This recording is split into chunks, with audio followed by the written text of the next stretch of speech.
Halo, jumpa lagi. Saya Hendra, Sobat Edukasi Nusantara. Saya berada di meja makan di rumah.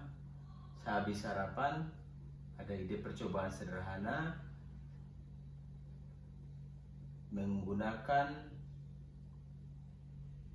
air mineral yang ada di gelas plastik ini. Nah, nanti percobaannya salah satu atau dua air mineral ini dalam gelas plastik ini kita masukkan ke dalam kulkas di freezernya. Kita menggunakan dua air mineral ya di dalam gelas plastik ini. Saya akan masukkan ke dalam kulkas tersebut. Ini saya buka kulkasnya dan saya taruh di sini.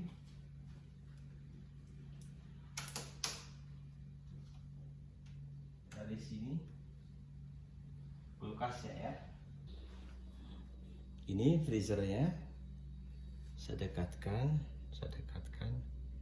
Nah, sekarang airnya sudah berada di dalam ruang freezer. Setelah itu saya tutup pintu kulkasnya dan biarkan kedua air mineral dalam gelas plastik tersebut yang tertutup rapat sebagaimana aslinya dari toko, belum diubah-ubah. Mari kita tunggu. Mari kita amati sesudah beberapa jam dalam kulkas.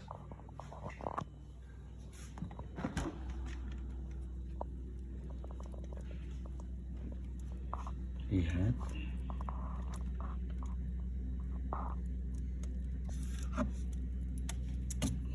Sekarang permukaannya cembung.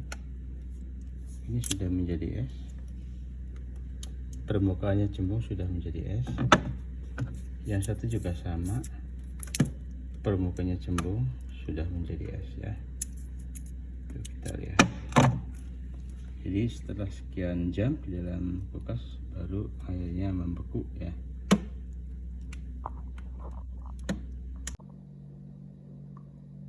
Nah, ini saya ambil es dan airnya, saya taruh di atas meja. Perhatikan kedua es dalam cangkir cembung permukaannya, sementara yang air biasa tidak cembung. Artinya menandakan bahwa air dalam bentuk es itu volumenya bertambah. Sedangkan air normal ya normal seperti biasa. Mari perhatikan tayangan dari YouTube untuk menambah informasi mengapa jika air dibekukan menjadi es, setelah menjadi es volumenya bertambah. Apa itu sifat anomali pada air? Air merupakan zat yang penting bagi kehidupan manusia dan sangat mudah kita temui di sekitar kita. Namun tahukah kalian bahwa air memiliki sebuah keunikan tertentu loh? Mari kita ingat rumus dari massa jenis, yakni massa dibagi dengan volume. Dari rumus ini, kita mengetahui hubungan berkebalikan antara massa jenis dengan volume. Di saat volume suatu zat menurun, maka massa jenis akan meningkat. Begitu pula sebaliknya, saat volume suatu zat meningkat, maka massa jenis akan menurun. Anomali air adalah sifat unik dari air. Biasanya suatu zat akan memuai saat dipanaskan atau menyusut saat didinginkan. Namun berbeda dengan air. Biar lebih jelas, ayo kita lihat grafik di sebelah kanan dan temperatur di sebelah kiri. Mari coba kita turunkan temperatur air dari 10 derajat Celcius menjadi 4 derajat Celcius. Kita dapat lihat bahwa massa jenis air meningkat, yang dimana artinya volume air menyusut. Yang menarik adalah saat kita menurunkan kembali temperatur dari 4 sampai 0 derajat Celcius.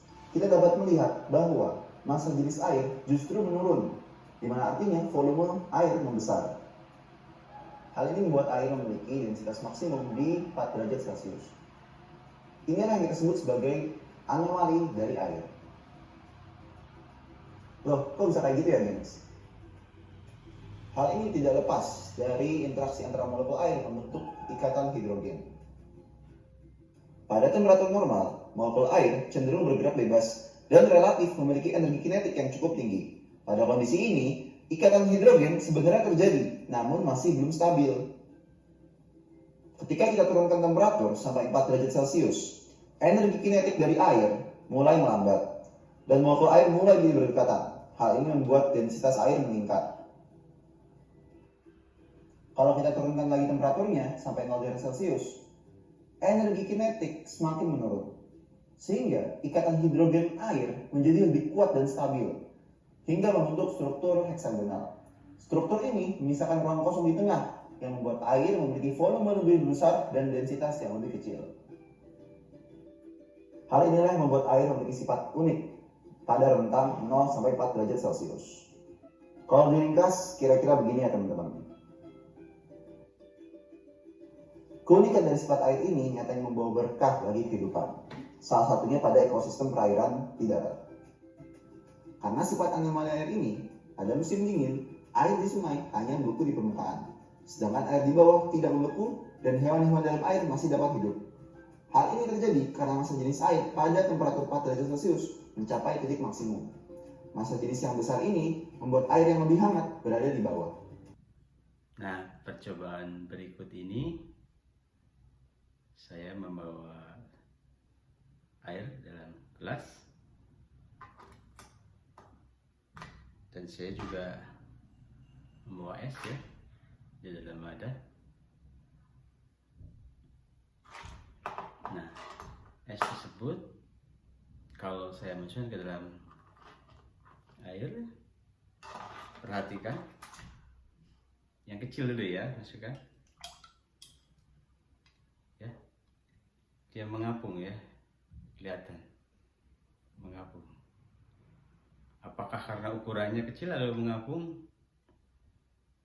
Kalau gitu kita tambah lagi esnya dengan ukuran yang lebih besar. Lihat ya, kelihatan, tambahkan. Oh, yang besar juga mengapung. Jadi bukan karena ukuran besar kecilnya, mengapung. Ya. Wah, ini saya tambah lagi yang lebih besar nih, esnya nih lebih besar. Masukkan pelan-pelan biar gak tumpah airnya. Mengapung. Jadi es jika dimasukkan ke dalam air, nampak esnya terapung ya, tidak tenggelam. Mari kita perhatikan video yang lain, saya ambil dari YouTube juga, di mana pemancing berada di atas es, yang sebenarnya itu adalah berada di atas danau. Jadi danau yang bagian atas membeku menjadi es ya. Sementara di bawahnya air biasa dan ikan-ikan hidup di sana dan dia memancing. Dan ini merupakan pembelajaran buat kita bagaimana di alam itu memang juga es itu berada di atas air, mengingat massa jenis dari es lebih rendah daripada air.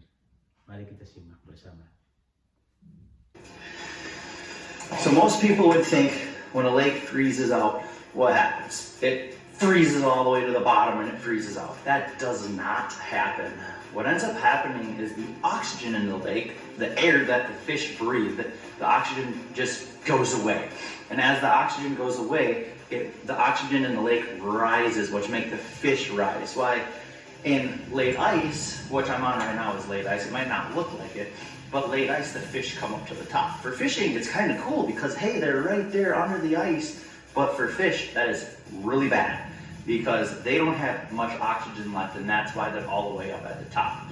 What happens late ice, we get rains, we get the wet snows, and that oxygen is slowly seeping through the ice down through the cracks, and that's the oxygen that the fish get. And literally right now, that's where I'm fishing at. I am right underneath the ice, and I'm trying to catch a fish here just because I want to show you guys something. absolutely crazy. Let's get the camera down here. Let's show you what's going on, show you where these fish are at, and show you how this is not good. But at the same time, it means that the fish are still alive, they're under the ice, it hasn't froze out, they're not all dead. So we're gonna start recording. You guys can see the ice right here. We're gonna go down just a little bit to the bottom of the ice. There's the bottom of the ice right there. And we're gonna go just a little bit underneath the bottom of the ice. Probably about, say, right here. It's a very dark lake. And what we're gonna do is, look at this, look at all them crappies. There's my bait. Like I said, I had a bigger bait on. We got, what is that? Perch? Perch. Looks like a hybrid bluegill on the right. But remember, I said I'm in 30 feet of water. And these fish are underneath the ice, guys. So it's very weird. It's something that only happens in late ice. I've never in my life seen perch under the ice in 30 feet of water. That's a big perch right there. Look at these fish. Perch, crappie, and then them hybrids. This is what blows my mind. Ada beberapa jenis ikan ya. Absolutely blows my mind of what's going on down there right now. Holy cow. Ini umpan pancing. That one came in and hammered it. Looked really big. Baik, demikianlah bahwa memang es lebih ringan ya dari air sehingga esnya mengapung, dan itu subhanallah, Allah Maha Pencipta ya. Air dalam bentuk es itu menjadi ringan sehingga berada di atas air ya. Nah, ini merupakan di saat musim dingin justru menjadi perlindungan bagi makhluk-makhluk hidup yang ada di bawahnya ya. Jadi esnya ada di atas, di bawahnya air, kehidupan masih berlangsung. Meskipun musim dingin itu mungkin katakanlah beberapa bulan. Demikian saya Hendra Suryanto, Sobat Edukasi Nusantara. Terima kasih.